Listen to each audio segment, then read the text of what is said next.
This is the weather forecast video for Sunday, January 29th, 2012.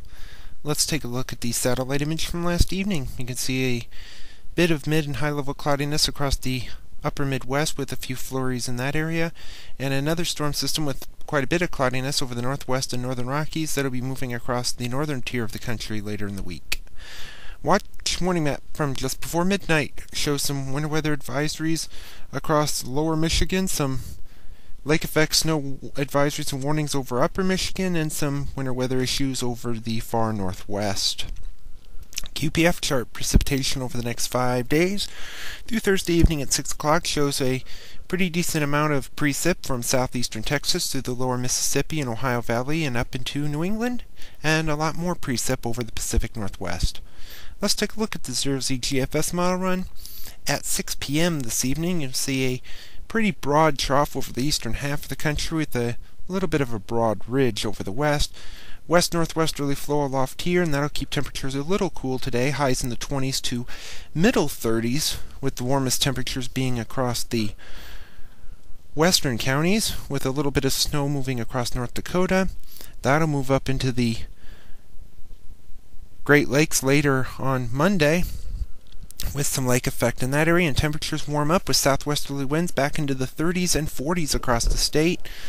Tuesday still will remain warm with a small disturbance moving through that'll kick off a few showers of all things. No snow predicted, and temperatures will drop back on Wednesday as that front moves through, with cooler temperatures back into the 30s, maybe some of our 20s, especially in areas that will still have quite a bit of snow on the ground. On Thursday, another disturbance moves through. This will kick off a few rain or snow showers depending on temperature. The amounts don't look to be that impressive. By Friday, it's still a bit cool, maybe a little bit cloudy as well, with some rain or snow south and east of the state with temperatures in the 30s. Saturday, trough really for the eastern half of the country, so it'll still remain seasonally cool with a huge ridge over from the plains westward. And here's what it'll look like next week on the 500 millibar chart. Ridge over about the western 2/3 of the country and a trough over the eastern seaboard, and we'll now be on the warm side, so it'll be much warmer with temperatures in the 30s and 40s, maybe even just 40s across the state, depending on the amount of snow still left on the ground, with the precip staying away.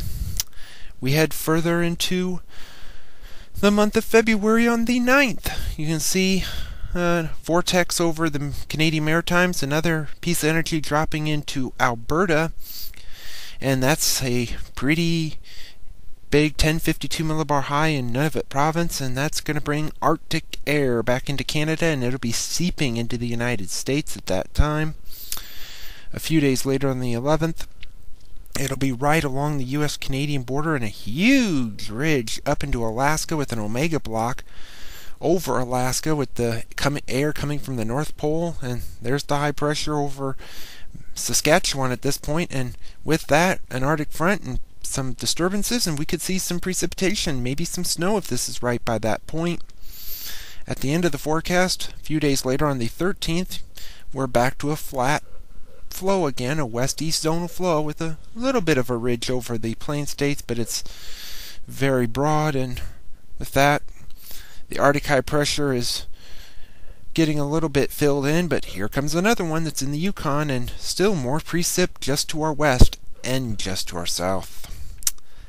Thank you for tuning in to the weather forecast video. We'll have another one tomorrow.